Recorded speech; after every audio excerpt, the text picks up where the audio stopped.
Kali ini akan aku jelaskan 5 alasan kenapa iPhone 11 masih layak untuk dibeli di tahun 2024 ini. Pastikan jangan sampai kelewatan dan kita langsung ke videonya. Alasan yang pertama adalah kenapa iPhone 11 ini masih layak untuk dibeli di tahun 2024, yaitu iPhone 11 merupakan iPhone resmi yang paling murah dan masih memiliki kondisi baru. Kalau kalian cek di marketplace, harga iPhone 11 berkisar antara 6,8 juta hingga 7,5 juta untuk varian terendahnya yaitu 64GB. Kelebihan iPhone resmi adalah kalian tidak perlu pusing-pusing untuk memikirkan IMEI-nya karena jarang sekali ada iPhone resmi yang akan mengalami blokir IMEI, dan kalaupun kalian mengalami blokir IMEI, masih ada garansi yang di cover selama 1 tahun untuk iPhone garansi resmi Indonesia. Ada 3 model garansi resmi iPhone di Indonesia. Untuk mengetahuinya, kalian bisa melihat pada model number yang ada pada iPhone tersebut. Jika akhirnya memiliki kode PAA, SAA atau IDA, maka iPhone tersebut merupakan iPhone garansi resmi Indonesia. Terlebih lagi, iPhone garansi resmi ini jika digunakan jangka panjang maka akan lebih menguntungkan. Ketika kalian akan menjual iPhone dengan garansi resmi, maka iPhone tersebut akan lebih mudah laku dan harganya relatif stabil. Jadi ketika kalian akan menjualnya tidak akan mengalami kerugian yang cukup besar. Selain itu, jika kalian membeli iPhone garansi resmi, maka dapat dipastikan semua bagian dan komponennya adalah original. Oleh sebab itu, kalian tidak perlu khawatir lagi.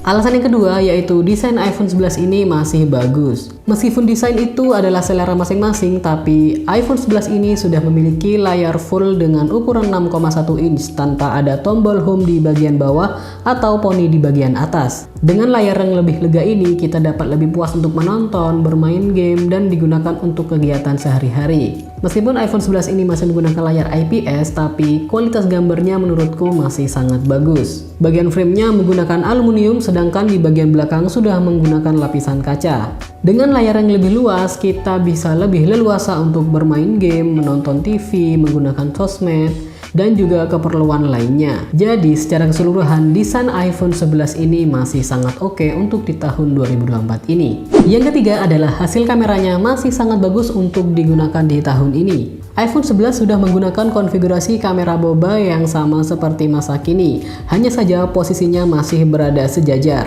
Yang terpenting adalah hasil kameranya masih sangat bagus. Berikut ini adalah hasil gambar yang difoto menggunakan iPhone 11.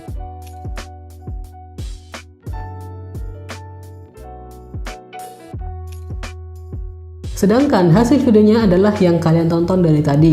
Semua video ini diambil menggunakan iPhone 11 karena aku sendiri memiliki 2 iPhone 11. iPhone 11 memiliki 2 kamera di bagian belakang, 12 megapiksel kamera utama dan 12 megapiksel kamera ultrawide.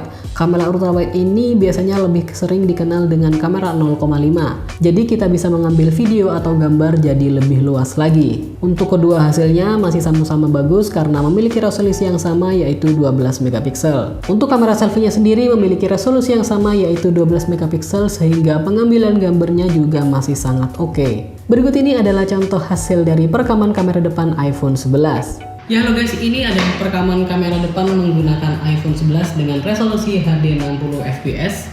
Dan menurutku ini masih sangat bagus ya, dalam kondisi yang cukup cahaya, gambar yang dihasilkan menurutku masih sangat oke. Kalau kalian ingin live menggunakan kamera depan dan menggunakan iPhone 11, kualitas gambarnya bisa kalian lihat sendiri, menurutku ini masih bagus ya guys.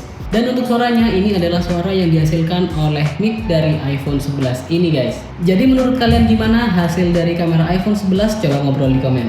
Jadi secara kualitas gambar iPhone 11 ini kameranya masih sangat bisa diandalkan baik kamera belakang atau kamera depan. Jadi untuk keperluan foto-foto ataupun konten menggunakan iPhone 11 masih sangat oke. Yang keempat yaitu adalah baterainya yang awet. iPhone 11 memiliki baterai sekitar 3000 mAh yang mana baterai ini merupakan baterai yang cukup besar untuk iPhone itu sendiri karena rata-rata baterai iPhone itu adalah di bawah 3000. Walaupun untuk iPhone series Pro dan Pro Max biasanya memiliki baterai yang lebih besar, tapi menurutku baterai 3000 di iPhone 11 ini masih sangat nyaman untuk digunakan. Untuk menggunakan iPhone 11 ini biasanya aku melakukan 1-2 kali charging, tergantung seberapa sering aku menggunakan HP-nya.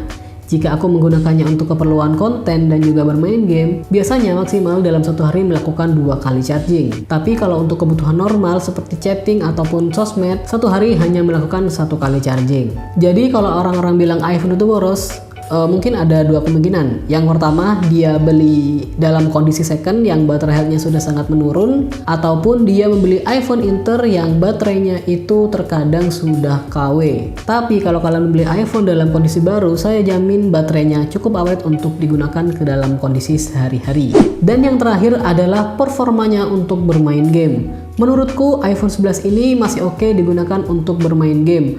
Aku sendiri untuk bermain game Mobile Legends menggunakan iPhone 11 ini. Sangat berbeda ya ketika bermain game di Android dan juga bermain game di iOS.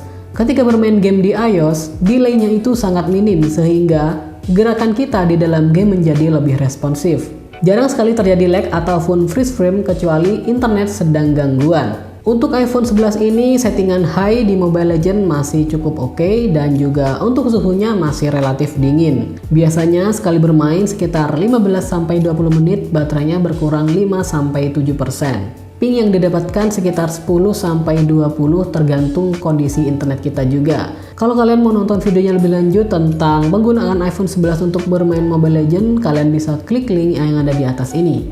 Jadi itulah 5 alasan kenapa iPhone 11 ini masih nyaman untuk digunakan di tahun 2024. Kalau aku ada kesalahan atau kalian ada pertanyaan, silahkan tulis di kolom komentar.